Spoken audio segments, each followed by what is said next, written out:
Hey everybody, I'm here at the Steve Jobs Theatre at Apple Park, which is something I honestly thought I would never say. So the fact that I'm here again for the second time in a year is just kind of insane. But Apple just had their September event and we did get new iPhones, new Apple Watches, and also AirPods Free. But I've got to start this video by talking about the iPhone Air. This is a brand new model from Apple. We haven't seen a new iPhone model in such a long time. So this was super interesting to see, and it's Apple's thinnest iPhone ever, as the name suggests. I've just been in the hands-on area, I've played with it loads, and honestly, it's a really surreal thing to hold and use. It's so thin, it's so light, it's kind of just absolutely wild, and it really does kind of feel in line with the new software with that kind of liquid glass. This is the closest feeling to like a kind of liquid glass sort of look. As someone who really appreciates design and things like that, it's a super interesting device, and I'm actually really interested more than anything to see how Apple will market it, who's it directed at and things like that, because it sits in the middle of these two phones. It's cheaper than the iPhone Pros,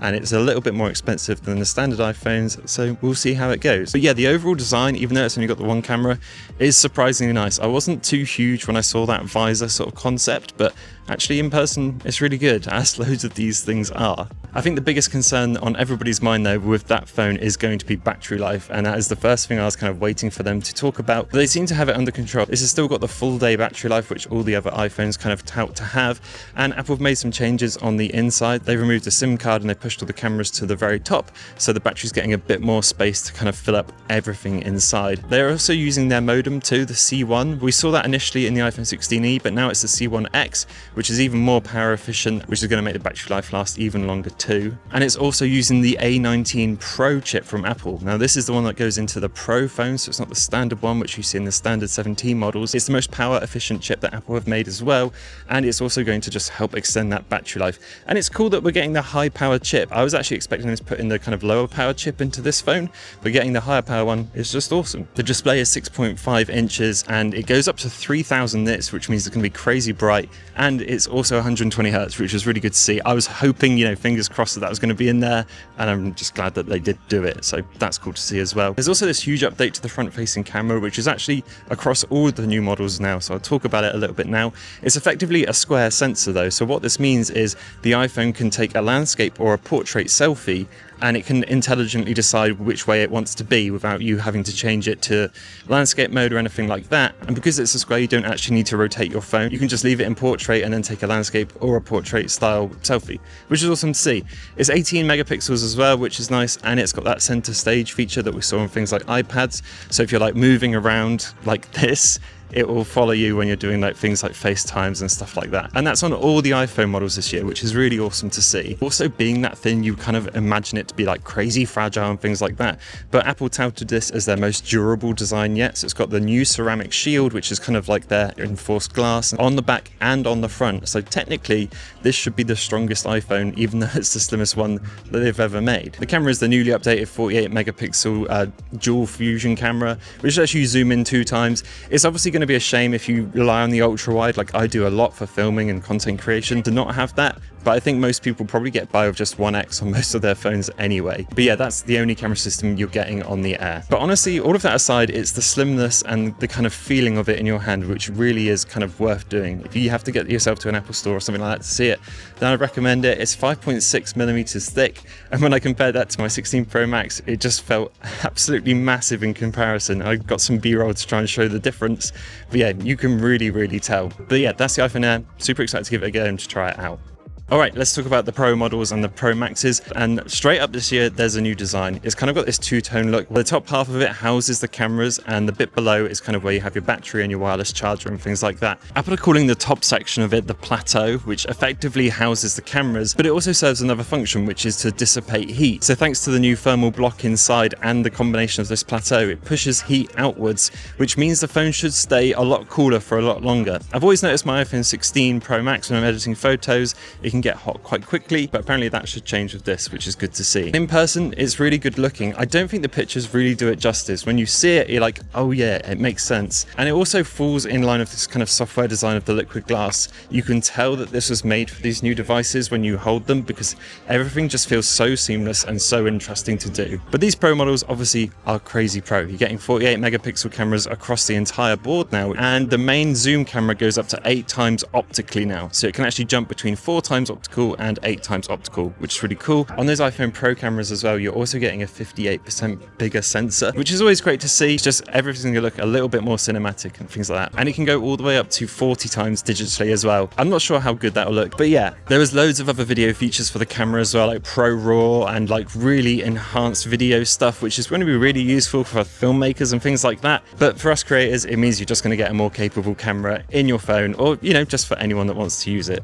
Also, the body is milled out of one piece of aluminium now as well, which means there's no titanium on this model anymore, which apparently makes it much better for cooling too. You're also getting the ceramic shield 3 as well, so it should make it nice and tough, which is cool. The other thing that makes the Pro good as well is the fact that they've now made the battery absolutely massive in there, so this should last for ages, and that's combined with the new chip as well, the A19 Pro. There's a lot of jargon out there with this new chip, but one of the most interesting things was the neural accelerators they're putting in, which is going to make AI workloads even faster than it was before. There's all the classic updates as well, with it being 20 to 30% faster than previous generations. But yeah, bunch of new stuff here. It looks like a great new phone, especially for creators. It's just got so much in there. It's going to be useful for us.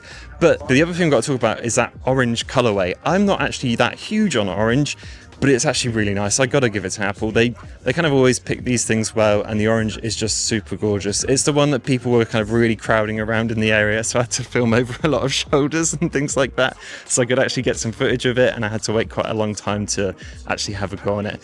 But yeah, the orange is super nice. I'm actually probably a slightly bigger fan of the dark blue. I think that looks absolutely fantastic. So that's the iPhone 17 Pro and Pro Max. Look like really cool updates this year. Okay, finally, let's talk about the iPhone 17. Best new thing here is you're getting a bigger screen, so it's 6.3 inches, and we're finally getting 120 Hz on that base model. It's about time. It's been long overdue. I think most people buying that phone don't really notice anyway, but I'm really glad it's just here now. It should have been here a long time ago. It also goes up to 3000 nits as well, which is the same as the other two phones they released today, and that just means it's going to be crazy visible outside. Comes in a bunch of new colorways as well. The purple and the blue are absolutely stunning. I really like those, and I was really hoping to like the sage green, but I don't like that quite as much as the blue this time around. We're getting the A19 standard chip here, which is actually a huge upgrade over the previous two generations. So if you are on like an iPhone 15, then it's like an 80% boost in things like graphics performance and stuff like that, which is just crazy good. It's going to be much faster at things like AI too. Also, thanks to that chip as well, you're getting a bit more battery life in there as well, which is always useful. But more importantly, you're getting that way enhanced selfie camera that I talked about on the Air and the Pro series, which will let you take incredible selfies, and it will track where you're going and things like that in FaceTime.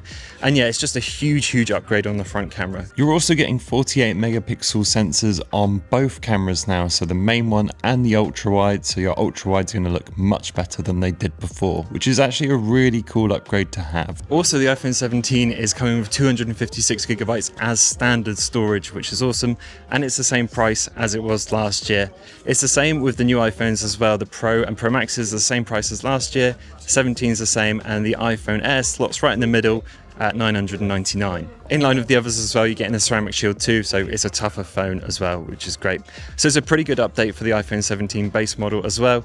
As ever, most people should probably just go for that one because it's such a solid upgrade, especially if you're on like a 14 or lower. This is going to feel absolutely massive.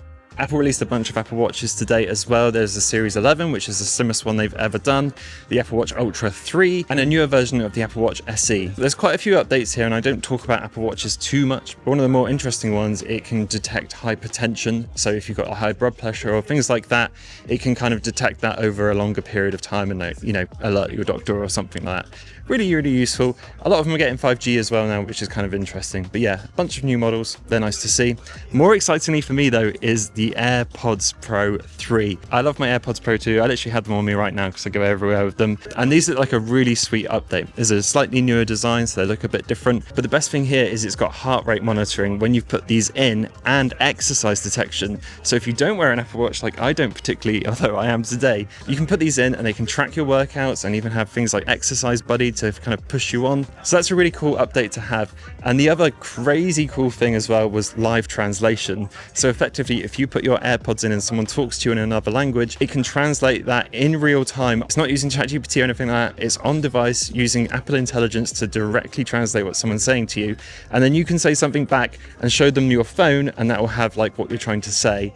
Now, if you've both got a pair of AirPods in and you're both talking a different language, it can translate that conversation in direct real time, which is just wild to see. They showed a demo of it on screen and I was like, whoa, that's insane. Obviously, there's more kind of standard updates, like a much better sound and a much better fit to your ear as well, and better battery life, which is always great to see. But yeah, the AirPods Pro 3, I think they're going to be a day one purchase for me. Even though these are fine and I love them, they just look amazing. Okay, some little tidbits to finish up. Apple actually released a bunch of new cases for these iPhones as well. The iPhone Air has this kind of like weird bumper case, like reminiscent of the iPhone 4, but it's actually a really nice kind of implementation of it, which was cool to see. They also released like this ultra smooth and slim battery pack as well, which slaps onto the back of the Air.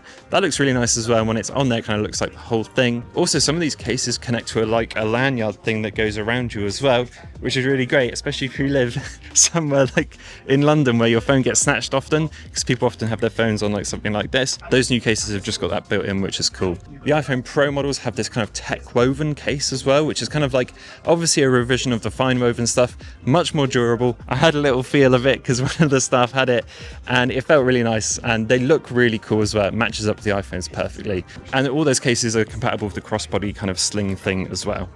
Anyway, that wraps up everything here at Apple Park. Once again, I can't believe I'm here. I'm so thankful for Apple for asking me out, especially in my channel this size and everything like that. Thank you so much if you've watched this far. It means a huge amount. I can't believe I got through this whole A-roll section in front of Steve Jobs Theatre with people walking by and everything. So let's end it there. Thank you so much.